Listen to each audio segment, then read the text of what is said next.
our next speaker is Professor Anand Vaidya, and he continues our consideration of Indian epistemology and logic. He is from the San Jose State University, and his talk is as follows: Jain Logic, or it is just part of Jain epistemology.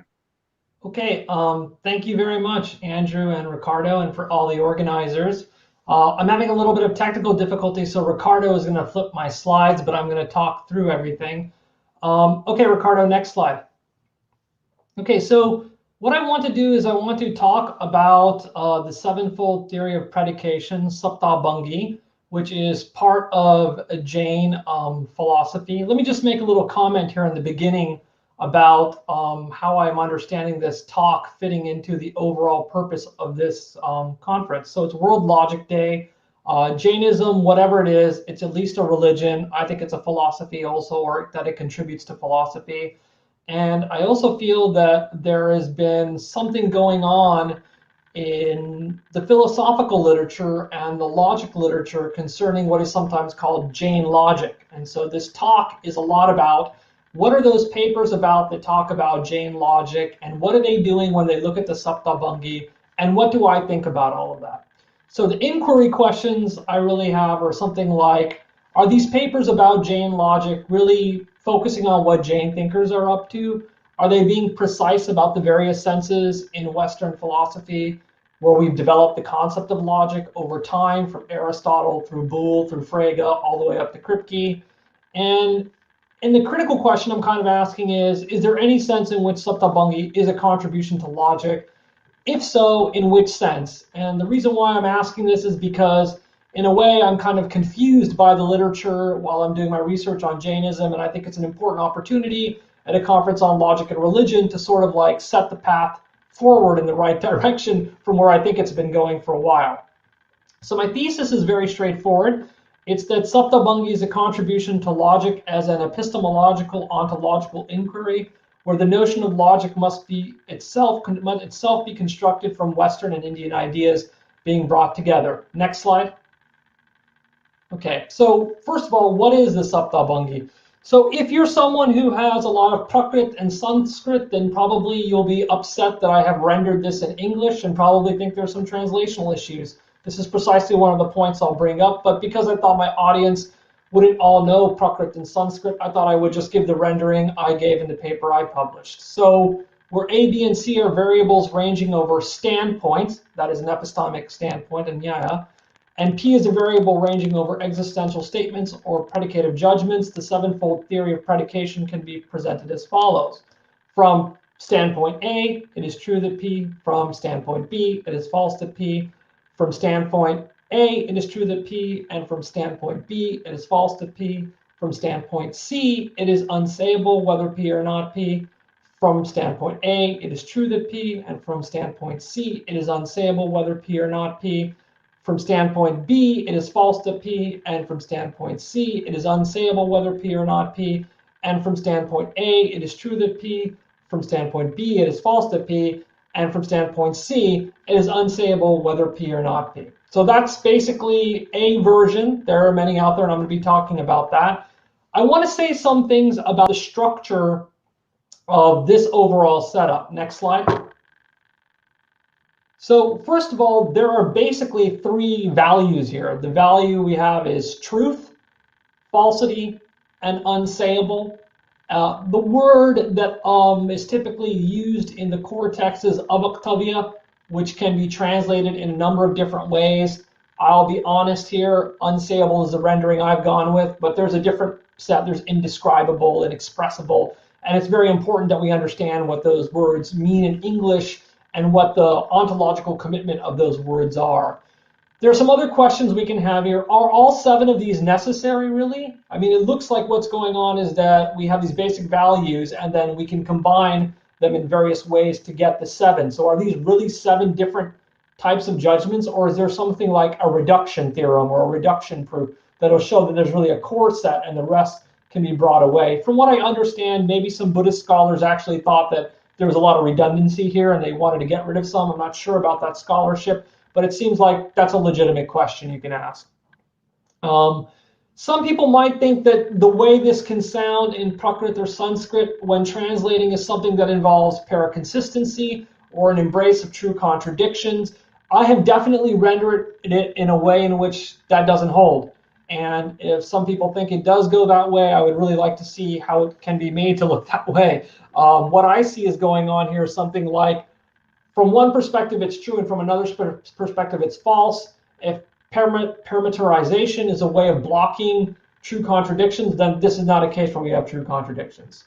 Okay, and finally, again, there's this comment about what is unsayable. We definitely need to understand the ways in which things can be unsayable or inexpressible. So I'll just give one example that I give in class when I teach this. It could be the case that any description of reality is false because reality has infinite describability, and because we're finite speakers, it's unsayable what the nature of reality is. That's one notion of unsayability. That's a notion under which the problem with saying it is the fact that it's infinite and we're finite speakers and all speech is finite. But it's not something that's in principle inaccessible. It's in principle inaccessible to us. There's a different notion where it's unsayable, where if you say that things that are sayable are things that are true, and that every description is in some way false, and therefore you can't really say what the true nature is. This gets into some technical details with Buddhist versions. I won't go into that for now, but that's kind of, it's important to understand what avaktavya means. There's a very famous paper by Tirupati from like 1968. It's really nice. He starts the discussion, but there are other people who have things to say about this. Next slide. Okay, so here's the literature I'm picking up on where I'm saying there's all these papers on Jain Logic.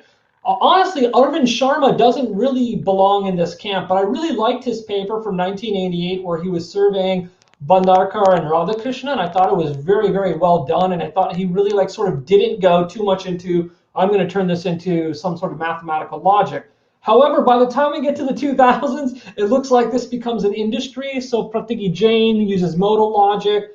Ganeri has one with many-valued logic, focusing on rationality and consistency. Priest offers another interpretation using many-valued logic. And Fabian Shang has one involving a question-answer semantics. I just want to say right off the bat that there's nothing wrong with these papers. My job here is to show a different direction we can take that satisfies some of the constraints that I think are important. And I'll get to that at the last one of the last slides of my talk. But for now, I just want to show you that there is kind of this industry of producing Jain Logic papers, and that's where my insight of wanting to talk about all this came from. Next slide. Okay, so what I'm just basically going to do is I'm going to use the Stanford Encyclopedia of Philosophy's entry on logic, where it defines 4 different senses of logic, and I'm just going to go through and I'm just going to start asking questions about whether or not the Saptabhangi can be a contribution to logic given these standard definitions. So let's go through them, and then I'll talk about 2 other definitions. So L1, logic is the study of artificial formal languages such as first or second order predicate calculus, modal logics, the lambda calculus, categorical grammars. If you studied mathematical logic, you know what's in this box because we do it all the time. So in this sense, Jain's contributed to L1 only if they contributed to the study of artificial formal languages. Next slide. L2, logic is the study of formally valid inference and logical consequence. So there's this idea that logic is about the consequence relation, what follows from what, and paraconsistency people give one account of consequence, classicists give another account of consequence, intuitionists give another account of consequence, and obviously they also formulate different rules. So an intuitionist is going to block proof by reductio, and a classicist won't block proof by reductio. Those are 2 different ways in which inferences can be claimed to be valid, that is, truth-preserving under all relevant permutations. So Jain's contributed to logic in the L2 sense only if they contributed to the formal study of valid inference and logical consequence. Next slide. L3. Logic is the study of logical truth. So you might remember that, Wittgenstein in the Tractatus Logico-Philosophicus had this idea that logical truths like P or not P sort of set the limits of thought, right? It's like this is what it is to think. It's a tautology. It gives no meaning itself, but it is the boundary for all meaning. So logic in some sense studies what are these logical truths, things that are true in virtue of the meaning of certain kinds of terms in a language, like the logical constants. So or, negation, and they might be logical constants, and those logical constants, when defined in a certain way, supposedly, model theoretically, where, we change all the other non-logical constants and the value stays the same, and then what we get is that's a logical truth. And so this is an idea of what logic can study. It studies logical truths as opposed to physical truths. That's what physics studies, and logic studies logical truths. So Jain's contributed to L3 only if they contributed to the study of logical truths. Next slide. L4. Logic is the study of the general features or form of judgments. So here again, this idea is also there in Frege, for example, where he talks about logic being the study of judgments. It also could be thought to be in the work of Aristotle when he's talking about the ways in which categorical syllogisms work. He's talking about the form of categorical judgment. So logic studies the general features of types of judgment. So again, Jain's contributed to L4 only if they contributed to the study of the general features or forms of judgments. Okay, next slide. Okay, so those were the 4 that came from Thomas Hofweber's Stanford Encyclopedia of Philosophy entry. But I think if you studied some classical Indian texts, you might think, okay, are there any other notions out there? So the one I want to talk about is the one that derives from Pramana debates. So I take it that one of the central projects of the 6 schools of classical Indian philosophy, or sorry, the 9 schools of classical Indian philosophy, is to debate ways of knowing about reality. And these debates are known, I borrowed this phrase from John Donne, Pramana debates, debates about valid cognition. What are the sources of valid cognition? So Charvaka, for example, thinks perception is the only valid form. And as Purushottama Villamoria was just talking about, Yogaja Pratyaksha is another one that's debated. And it seems to me that Charvaka is one of the ones that denies inference, but it seems to me that, like most other schools, accept inference. But basically, this way of understanding a sense of logic derives from the Pramana debates, right? And so in this sense, logic is the study of how we can know about the world. And actually, it's interesting. I'll make this point a little bit later. Let's just go on. So Jain's contributed to L5 only if they specified something about how we can know about the world. Okay, next slide. Okay, so now I'm going to go to my critical question. In what sense is Saptabhangi a contribution to logic? So Jain thinkers didn't discuss any artificial languages such as modal logic or predicate logic. I don't see anything in the textual work that I've looked at, so they didn't contribute to L1. Next slide. And Jain thinkers didn't specify any rules of inference or say anything about the consequence relations as we now understand it and investigate it in philosophical logic and philosophy of logic.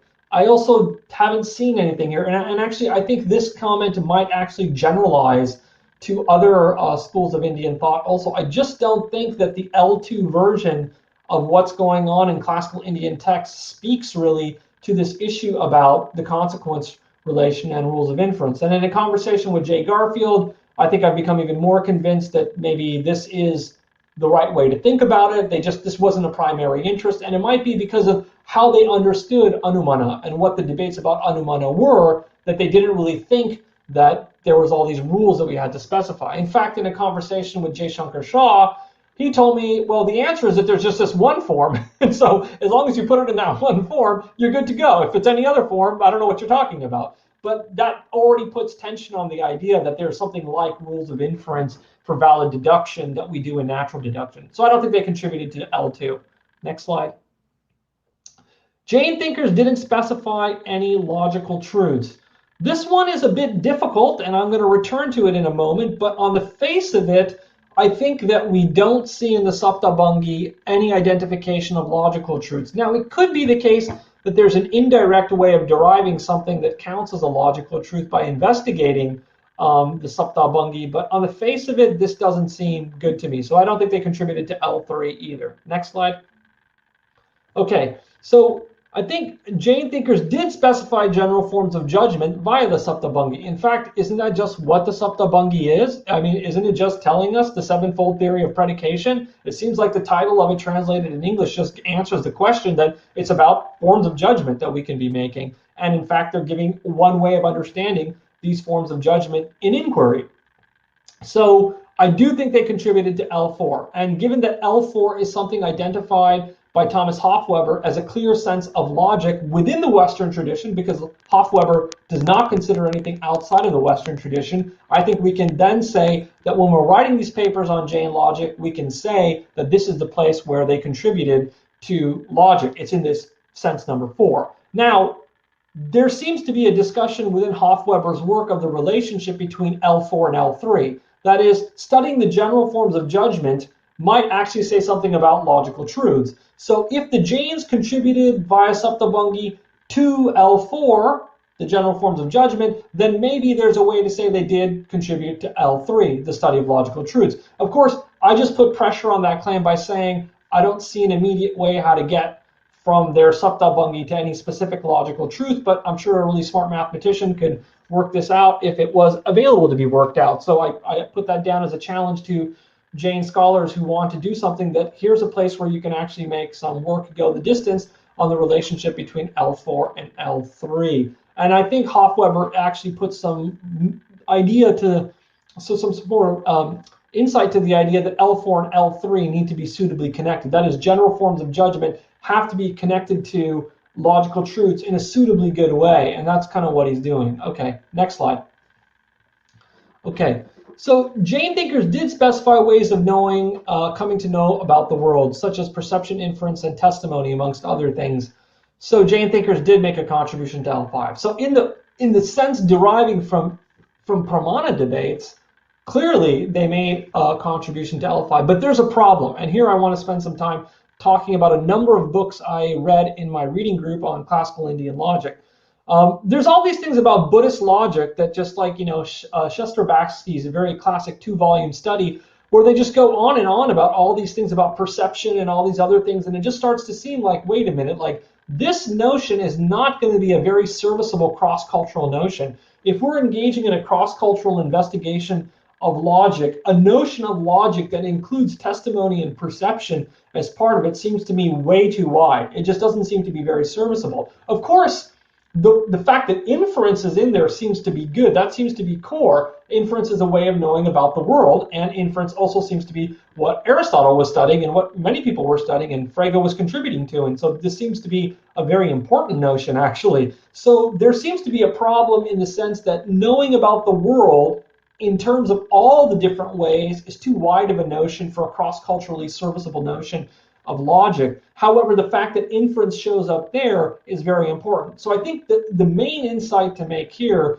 is that these approaches to inference in classical Indian philosophy are all within the domain of knowing. And that's a very important thing. That inference is for knowing is a very important a way of thinking about how we might want to reconsider some of what goes on in logical studies in the West by challenging people to show how some logical systems are ways of knowing about the world. That is, we want to reconnect the study of inference within the home of epistemology. Right now, if you take courses in most universities, top universities, the stuff that goes under logical studies just doesn't ever talk about epistemology, unless, of course, it's a class in epistemic logic. But then, of course, epistemic logic itself just seems kind of like its own thing that isn't very popular, actually. It's actually only taught in very few places. It's not one of the most prominent types of things, although I take it very seriously, and I think there's a lot of great contributions to it. I just feel like, in a certain sense, this is a notion that we need to get from classical Indian philosophy and sort of use as a way of thinking about things.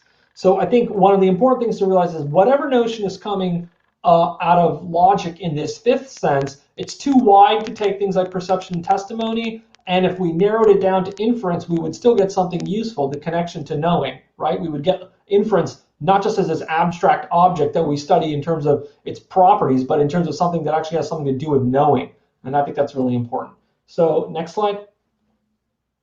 Okay, so basically, I think I've sort of just said what's going on here, in that I think the separation between logic as sort of what goes on in mathematical logic and logic in terms of knowing about the world is perhaps an error that has occurred. And we need to clarify that error, maybe in the way in which we talk about things. And what we need to do is reconnect logic with ways of knowing about the world. And I think this is a common problem. Like, you try to study cross-culturally logic by looking at Indian philosophy, and then you end up with this fundamental problem that a lot of what they're talking about has to do with ways about knowing the world, and there just isn't this idea of this purely abstract thing independent of that. I think even when you look at Dharmakirti's contributions to the notion of inference and how it maybe in some people's mind captures the notion of necessity and really does something powerful in terms of capturing the Western notion of a valid inference, is still within the prospects of knowing. I think that whole idea of the triple marks in Dharmakirti, I think that's all just still within this way of thinking about it as in terms of a way of knowing, right? So I think this gloss of logic or inference as a way of knowing is the main thing we need to pull from it. Okay, next slide. So in what sense is a contribution to logic Saptabhangi? Well, my position is that it's L4 as a study of general forms of thought, and L5 logic is a study of the way of knowing about the world. But given the difference between Western and Indian philosophy, I think we just need to engage in some conceptual engineering and have a new concept, logic as an epistemological, ontological study of reality. Now, I'm not actually sure. I studied Frege a long time ago in really a lot of detail, and I'm not sure that actually this isn't far from something actually Frege might have thought. It just requires doing some more scholarship to figure out the details of how. I definitely think in Frege you find this idea of logic as ontology. I think that's actually there in Frege very clearly. The epistemic to ontological thing is really this non-separation idea, the idea that there's a way of thinking about ontology that's wedded to epistemology, and I'm not sure if Frege would have done that, but I mean, some Frege scholars can coach me on where to go for that part. All right, next slide. Okay, next slide. Oh yeah, sorry. So, right, so this is the general argument I think works. Jain thinkers embraced Anekantavada, non-one-sidedness, as an ontological metaphysical theory of reality. Reality fundamentally is non-one-sided. Anekantavada is an epistemic conception of reality. By that, I don't mean epistemic relativism. So let's put that on the table for questions if you want to. I do not mean epistemic relativism. I just mean that it's a conception of reality that engages the idea that there are knowers of reality, right? Saptabhangi is a sevenfold theory of predication that is related to Anekantavada. I think Jain scholars can fill out the steps between 2 and 3. So for Jain thinkers should best be interpreted as contributing to logic as an epistemological, ontological account of reality, a new way of understanding logic that is constructed out of cross-cultural investigation across Indian and Western logic. And this leads to a very interesting question. One of my colleagues was reading my slides and he gave this to me. He said, so what is the relationship between the unsayable and the unknowable? Now, there was a famous debate in Indian philosophy about the theorem that holds that what is knowable is nameable. So it's nameable if and only if it's knowable. I think the Nyayas held the view that what's nameable is knowable and what's knowable is nameable. And I don't know what the Jain position is on this, but maybe this speaks to this question and that gives us a way of thinking about this. And also it allows us to think about the role of Yogaja Prataksha also. So I think that's relevant here too. Okay, next slide. So lesson 1, I think I want to say to people who are writing these papers on Jain Logic, including myself, be explicit about what your project is. There's nothing wrong with being inspired by Jain ideas and then building a nice mathematical system. It's just we need to sort of be clear about what we're trying to do so that we're not doing harm to what's really going on in Jain studies. And that's actually part of what's going on in my lesson number 2. We need to separate out the textual, hermeneutical story / history from the Jain-inspired story so that people aren't mixing all this stuff together and thinking, Jains were working on multi-valued logic before we ever came up with it, past Mukawajic or something like that. It's interesting that we might come to these conclusions reading some of these papers, and I think that's not really a good thing to do for the Jain scholarship. And 3, this is the thing that I care the most about. We shouldn't think that Jain thinkers had something less important to offer because they did not contribute to L1 to L3. It could just be this sense that we sometimes feel that the most important thing you can do in logic is building up patterns of inference and talking about models and talking about paraconsistency and stuff like this. And then somehow if the Jains didn't do that, then, well, it's just not that interesting of a contribution to logic. I think that's really a bad mistake. I think it's an overemphasis on one conception of logic and an overemphasis on the role that conception has played in the Western tradition, especially within the realm of mathematics, which everyone thinks is like this holy grail of knowledge that we always have to turn to and make everything look like. And maybe that's not what's going on here. I think rather what we're going to find is that the Jains actually, and maybe other Indian traditions I would defend in another talk, had something to offer to other traditions. And so I think what we can do is go to next slide. Yeah. So I think overall that basically we might find that the Jain contributions aren't part of like logic in the sense of formal logic, but they might be part of this broader thing called critical thinking, right? So critical thinking is a process where we use logical reasoning in order to understand the world and argue with one another. And it seems to me that like when I read the Jain stuff, this is where the contribution is. It seems to me like it's an epistemological story that helps us understand how to think about arguing with one another and how to take these positions from other people seriously and give them something that they might be right about, but at the same time acknowledge other positions. And I think this goes along with the idea that Matilal forwarded, that the Jains didn't just take ahimsa as a doctrine of morality in the sphere of bodily action, but they took it to the intellectual realm. So I think that somehow the Jain logical system, in the sense I've talked about it, is more about intellectual ahimsa. And I think it's a clear contribution to dialogical debate and critical thinking. And I think the research that I'm doing pushes in that direction. And I hope that future research on Jain logic tries to clear up and stay consistent about where their contribution is to logic and keep these things separated so that we can actually really figure out what's going on here. I actually think my argument generalizes to almost every Indian philosophical tradition, given the 6 years of research I've been doing on this. But there are scholars better than me that could probably say other things. So I'll just stop here. Thank you very much.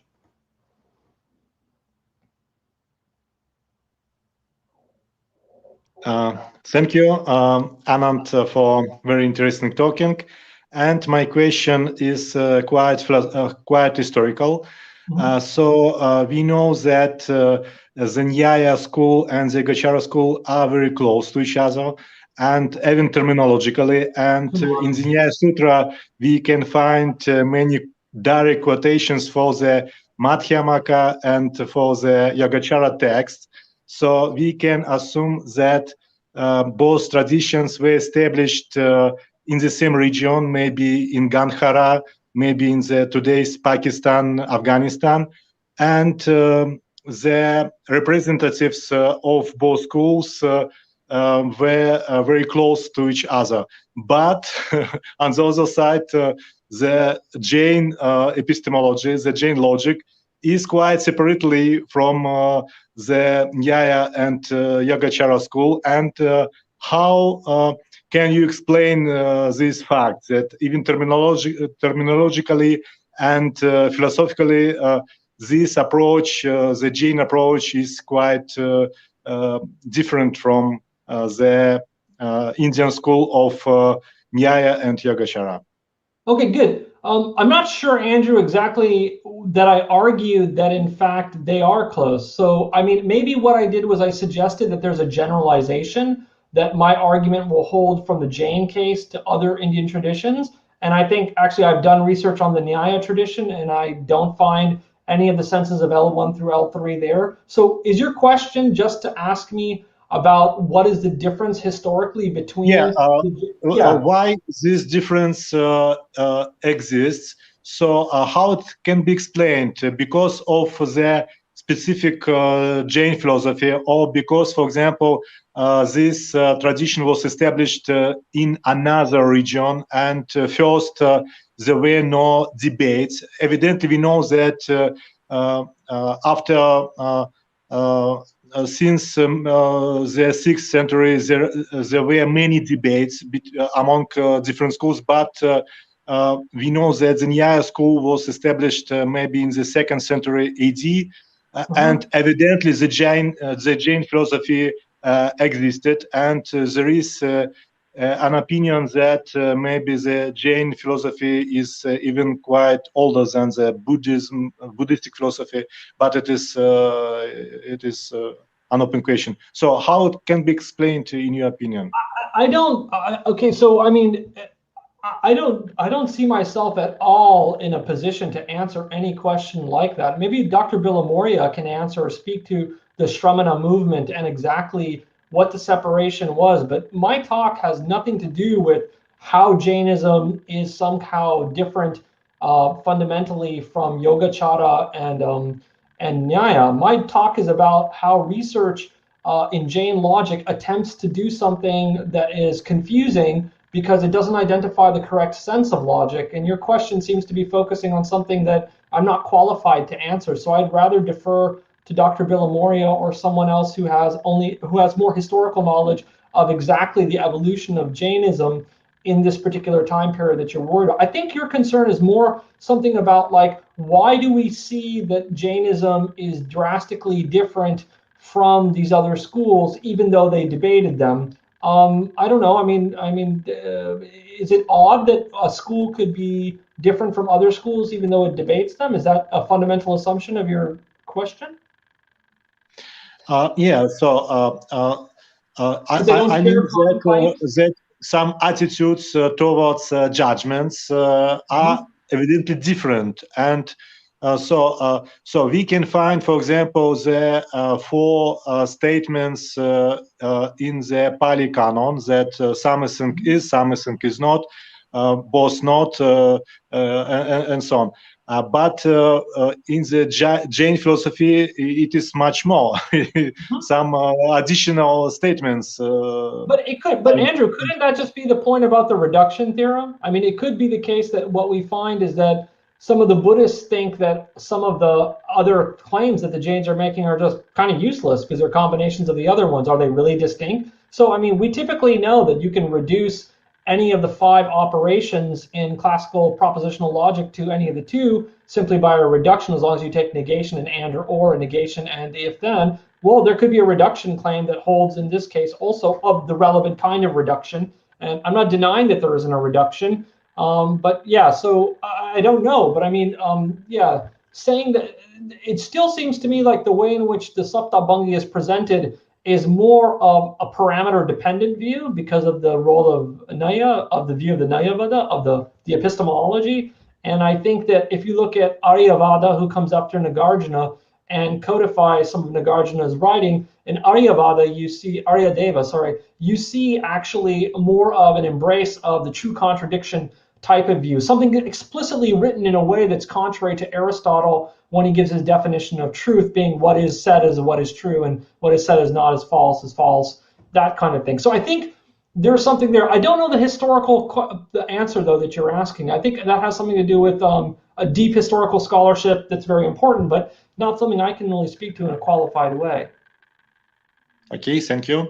Thank you, Andrew. I see that there are no other questions. So thank you so much for your impressive talking. And our session today is really very Indian and quite impressive.